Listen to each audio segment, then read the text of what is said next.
Hello दोस्तों, नमस्कार। आप सभी को मेरा यूट्यूब चैनल में स्वागत है। और आज हम बात करेंगे कि कॉन्ट्रैक्टर वर्कर को बढ़ावा कौन दे रहा है। ऐसे कौन कौन सी रणनीति है जिससे आज कॉन्ट्रैक्टर हाई लेवल पर चढ़ जा रही है और कम पेमेंट में वर्कर को काम करवा रही है। हम जानते हैं कि जो भारत देश है एक लोकतांत्रिक देश है, यानी कि भारत देश में जिनकी उम्र 18 से अधिक है वे वोट देने का अधिकार है।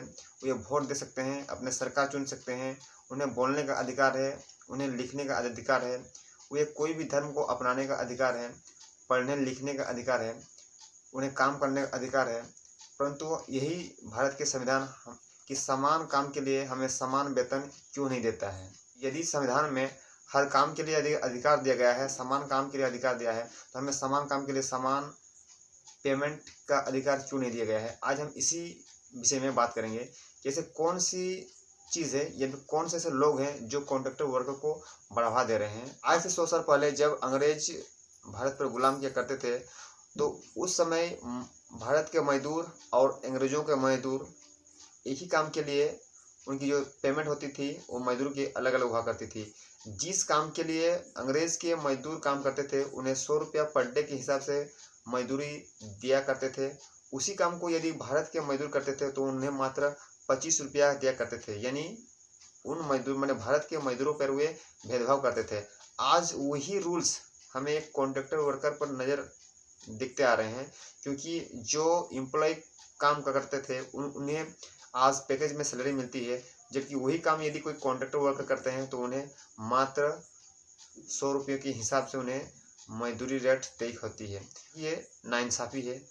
आज की वीडियो में हम पूरे डिटेल्स में बात करेंगे। भारत के कुछ राज्य जैसे हिमाचल प्रदेश, उत्तराखंड और अभी हाल फिलहाल में पंजाब जैसे राज्य के सरकार ने इस बात को गंभीर रूप से लिया है और उन्होंने कॉन्ट्रैक्टर एम्प्लॉय रेगुलेशन एक्ट लागू की है। इस एक्ट के अनुसार यदि इन राज्यों के मजदूर 2 साल से अधिक किसी कॉन्ट्रैक्टर के अंडर में काम करते हैं तो उन्हें कंपनी हो या कोई भी ऑर्गेनाइजेशन जहां वे काम करते हैं उन्हें परमानेंट करने होंगे। तो यदि यही रूल्स पूरा भारत के सभी स्टेटों में अगर लागू होगी तो सोचिए कॉन्ट्रैक्टर के अंडर में काम करने वाले लोगों में कितनी एक खुशी वाली बात होगी, या उनके जीवन स्तर में कितने बदलाव आएंगे। वो अपने परिवार को देखभाल कर सकते हैं, वे अपने जीवन यापन बेटर ढंग से कर सकते हैं। तो यहाँ सवाल आता है कि आखिर कॉन्ट्रैक्टर को बढ़ावा दे कौन रहा है? सरकार, कोई कंपनी वाले, कोई एजेंसी, या फिर खुद मजदूर, या फिर खुद वर्कर। तो सबसे पहले बात कर लेते हैं हम गवर्नमेंट को। कई सरकारें प्राइवेट सेक्टर में कॉन्ट्रैक्टर वर्कर को हायर करते हैं। वे कॉन्ट्रैक्टर वर्कर इसलिए हायर करते हैं ताकि उन्हें बहुत ही आसानी से कामों में रखा जाए और ज़रूरत पड़ने से उन्हें निष्कासित यानी उसे बाहर निकाला दिया जाए। तो इस कारण से भी वे कॉन्ट्रैक्टर वर्कर को हायर करते हैं, ताकि कुछ काम ऐसे होते हैं जहां उन्हें कम दिनों के लिए या मौसम के हिसाब से या फिर किसी नए प्रोजेक्ट के हिसाब से रखा जाता है। यानी मान लेते हैं यदि किसी नाले में हमें पुल बनाना हो तो गवर्नमेंट उस जगह पर कोई ऐसे कॉन्ट्रैक्टर माने ऐसे व्यक्ति हायर करेंगे या फिर ऐसे कॉन्ट्रैक्टर हायर करेंगे जहां उस पुल को निर्माण करने के अवधि तक ही उन्हें रोजगार दिया जाता है। तो इस सेक्टर के लिए कुछ कॉन्ट्रैक्टर वर्कर को हायर किया जाता है ताकि जब पुल बन जाता है तो उन्हें फिर उन्हें काम पर नहीं रखा जाता है। जब तक वो पुल बनते रहता है तो उन्हें रोजगार दिया जाता है। जब वो पुल बनकर कंप्लीट हो जाता है तो उन्हें फिर उस काम से फिर उसे निकाल दिया जाता है। उसी प्रकार यदि कुछ गवर्नमेंट का कुछ नया प्रोजेक्ट जैसे कहीं पर बिल्डिंग या फिर कहीं कंस्ट्रक्शन काम हो रहा है, तो जब तक उस कंस्ट्रक्शन काम में लोगों की ज़रूरत होती है तो कॉन्ट्रैक्टर हायर किया जाता है, और जैसे ही उनका घर या फिर बिल्डिंग फिर बन जाता है तो उस व्यक्ति को फिर उसको निकाल दिया जाता है। तो इस वजह से जो सरकारें हैं वो कॉन्ट्रैक्टर वर्कर हायर करती हैं, क्योंकि उन्हें ना तो मेडिकल फीस, ना ही उन्हें बस, ना ही उसे कैंटीन, ना बोनस, और ना ही उसे कोई अन्य सुविधाएं उन्हें दी जाती है। कॉन्ट्रैक्टर वर्कर हायर करने में केवल उन्हें मजदूरी रेट दी जाती है, इसीलिए सरकार कॉन्ट्रैक्टर वर्कर हायर करते हैं।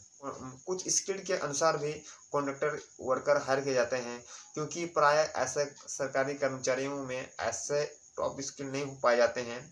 उस स्किल को हमें किसी कॉन्ट्रैक्टर के द्वारा लाया जाता है, जिनसे कॉन्ट्रैक्टर वर्कर की ज़रूरत पड़ती है।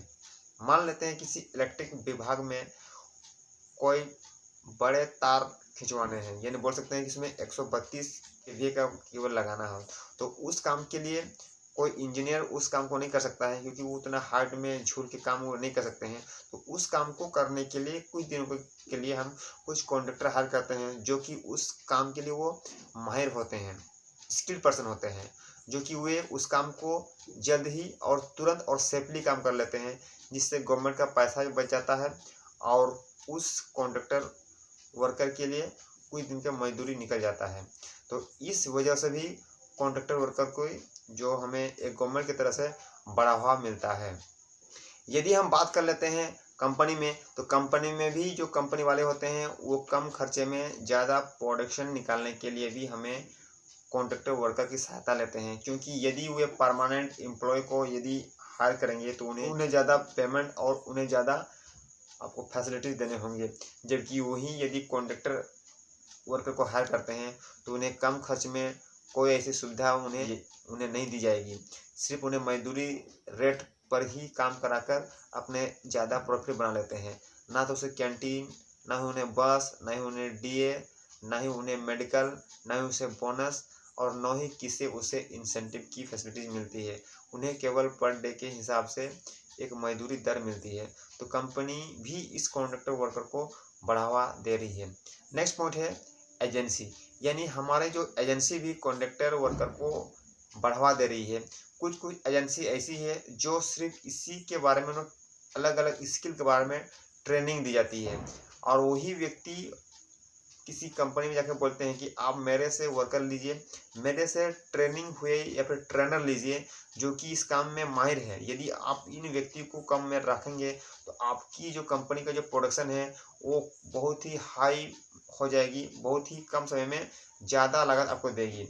यानी ये जो व्यक्ति है, ये हमने उन्हें पूरा ट्रेनिंग दिए हैं, ये कुशल व्यक्ति हैं। आप यदि उन्हें काम में रखेंगे तो ये आपके काम को ईजी कर देंगे, जिससे आपको एक ट्रेनर वर्कर मिल जाएगा। तो इससे कंपनी को भी फ़ायदा हो जाता है और एजेंसी को भी फ़ायदा हो जाता है। तो कॉन्ट्रैक्टर वर्कर को बढ़ावा देने के लिए एजेंसी के भी बहुत बड़ा हाथ होता है। और अगला जो कारण है वो खुद मजदूर व्यक्ति होते हैं। यदि कोई व्यक्ति मजदूर है, उनके पास कोई रोज़गार नहीं है, उसके पास कोई जीवित रहने की कोई आसरा नहीं है, या बोल सकते हैं उसके पास कोई जीविका चलाने के लिए कोई साधन नहीं है, तो वे मजबूरी में एक मजदूरी का काम करते हैं और वो एक कॉन्ट्रैक्टर के अंडर में आते हैं उठाकर। इसी मजदूर का मजबूरी का फ़ायदा उठाकर कॉन्ट्रैक्टर लो स्किल वाले व्यक्ति को ले लेते हैं और जिनसे उसे कम पेमेंट में, या तो बोल सकते हैं कि बहुत ही कम वेतन में उन्हें काम कराया जाता है। बोल सकते हैं कि इसी प्रकार कॉन्ट्रैक्टर वर्कर की बढ़ावा देश में धीरे धीरे बढ़ते जा रही है सभी सेक्टरों में।